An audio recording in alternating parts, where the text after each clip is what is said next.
Hello and welcome back everybody. It's Complicated Relationships Reddit Stories.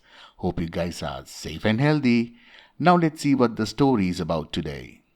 In today's story, OP says, my fiance of almost 10 years has been seeing her former co-worker for months. September of this year would have made 10 years of us being together. We have been together since college. We are the only people we have each been with and grown into adults together, experienced all life has to offer, both good and bad. Last March, right before the pandemic, we sold our house and moved from a small town in a rural state to the suburbs of a much more populated state outside a major city for a promotion I got. She was hesitant to go, but we wanted to have new life experiences and see what living in a more populated area had to offer, so we went for it. During the pandemic, she couldn't find a job for months. She finally did, but was not happy with it. Her mental health declined as I was working 6 to 7 days a week as a manager for an essential business during this time. At the start of November, she said she had a mental breakdown at work and couldn't go back for a while. She then left for 8 nights unannounced and did not communicate much at all. She said she was staying with her one good work friend, but there were other people with them. They were working on getting friend into rehab. Now, OP was shocked and worried because this was not like his fiancée at all. He had a strange feeling. She comes back for a week, tries going back to work, and can't even make it a full day. At this point, she's apologizing, saying she needs to focus on her mental health. She wants to get through this on her own, and she needed some time and space. Ends up getting her own place without telling me, and moves out most of her stuff. The whole time, I'm trying to support her, be there for her, give her space and whatever she needs. She keeps apologizing. Now, at this moment, OP knew that there was something strange happening. A month later, one of her former coworkers Facebook messages me a picture of her and this guy taking a selfie. Says she's sorry, but I needed to know. Says they have been seeing each other since September. The guy is married with kids and his wife had cancer not long ago. Says he's also a recovering addict who relapsed at the start of the year. She finally calls and confesses the next day after I messaged her about it. Says they're in love. She is 28, in love with a 50 recovering, or not, married addict. He treats her right and takes care of her in ways I don't, it seems. He is almost certainly manipulating her. I think this all stems from the passing of her father in 2018 from his own cancer battle. She has never grieved and processed any of that pain. She also has childhood issues from her mother, daddy issues, lots of stress and depression, which means she is an easy target for mistreat and manipulation. We're obviously done for good, but I wanted to share my story because I feel that it is an unusual one, and I am feeling alone in a place without friends or family to talk to right now. Well, OP, you knew this was coming when you saw her strange behavior, didn't you? It's time we listen to the first update. Looking back, I have been enabling her and haven't seen it for so long. Many of my friends said that this is just as much her fault as it is his, if not more. They are right. Anxiety and depression are all valid, but don't make her actions okay. The coworker that contacted me said that his wife and the family know and are obviously very hurt. I'm going to go for an STD test as well as to seek therapy. Our lease was up after February, but the landlord had someone interested and said that she would pay me back for the last month if I can leave, so I will be finding a new place ASAP. All passwords changed, joint accounts taken care of, credit was already frozen. I think I have everything covered as far as that goes. Last I knew that the not getting married question would come up. We have actually been engaged since December 2016. Her father's cancer came back early 2017, and he died in March 2018. She hasn't been in any headspace since to get married.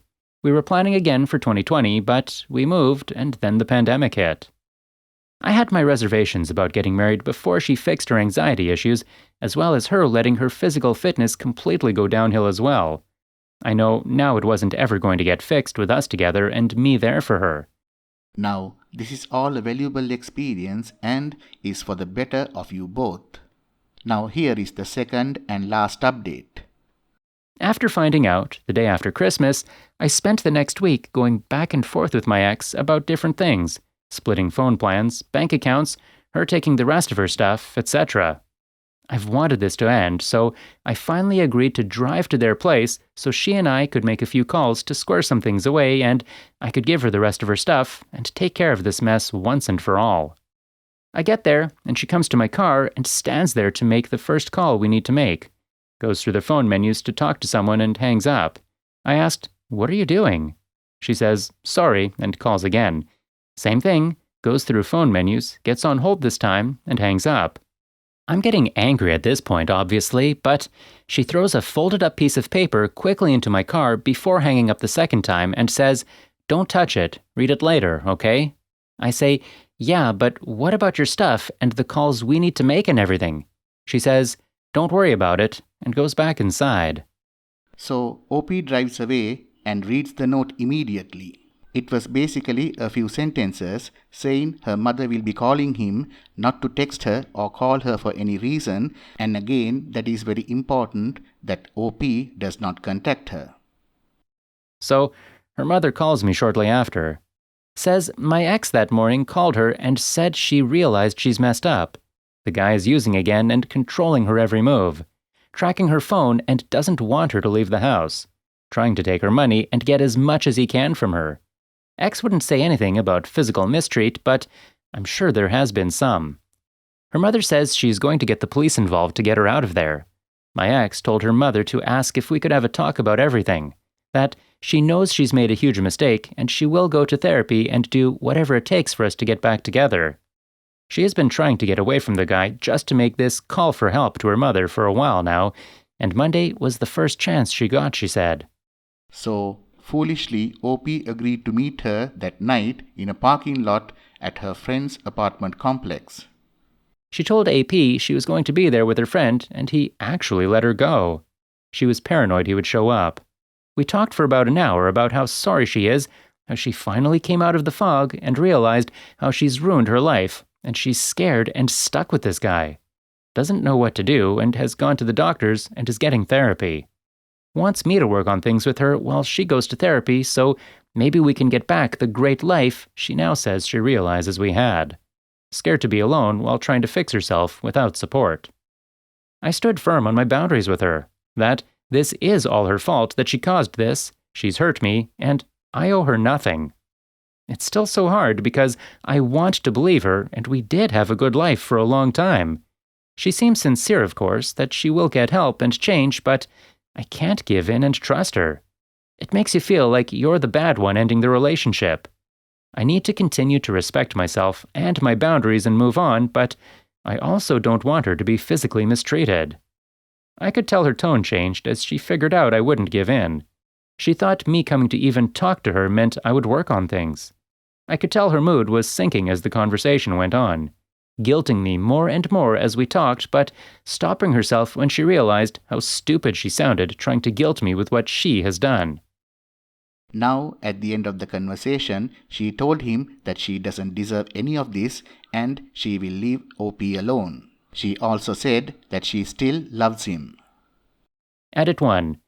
This is how the conversation started to go a few times. She would bring up something like how we spent almost a decade together, and that should be a reason I should want to work on things, and then stop herself because she would realize how ridiculous it sounded after what she's done. As far as falling for the charm of the guy, she has low self-esteem, zero self-worth, depression, anxiety. I could keep going. She also isn't very experienced in relationships because we got together young, so she couldn't see what he was doing. She liked the attention and felt special. Doesn't make it okay, though, and I'm not giving in to her. Edit 2. I'm still unsure if I will or even can help her get away from the guy at this point. I'm not dealing with any of the fallout when she leaves the guy or anything.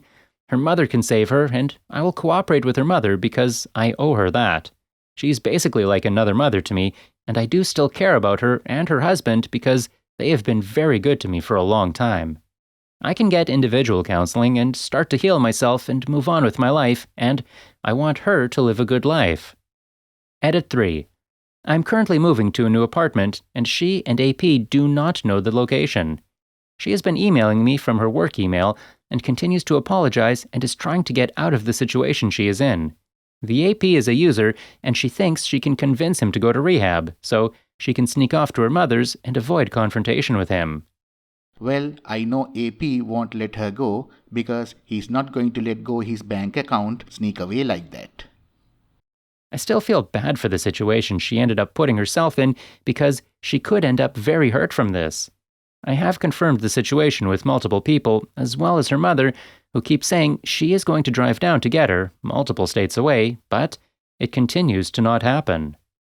Even after everything that has happened, I feel like I should get her out and take her to her mother's. I know I don't owe it to her after what she did, and even if I did help, I do not want to take her back. I'm the only one in the area that can help, though, and it would be more of a courtesy to her family and keeping the promise I made to her father before he passed. Well, OP, you already wasted 10 years for her. Do you want to waste another 10 to 15 years of your life? If yes, then go ahead and marry her. If not, just go and see, take a pause, and go back to dating. Be happy that you're not married to her and you don't have to split anything with her. The way she has been manipulating you, you will end up with depression and subsequent self-harm thoughts down the line. Do yourself a favor and move on. Good luck to you, OP. Thank you all for listening. Please like, comment and share the video if you enjoyed it. Also, subscribe to the channel and hit the bell icon so you will be notified when we upload the next video. Take care.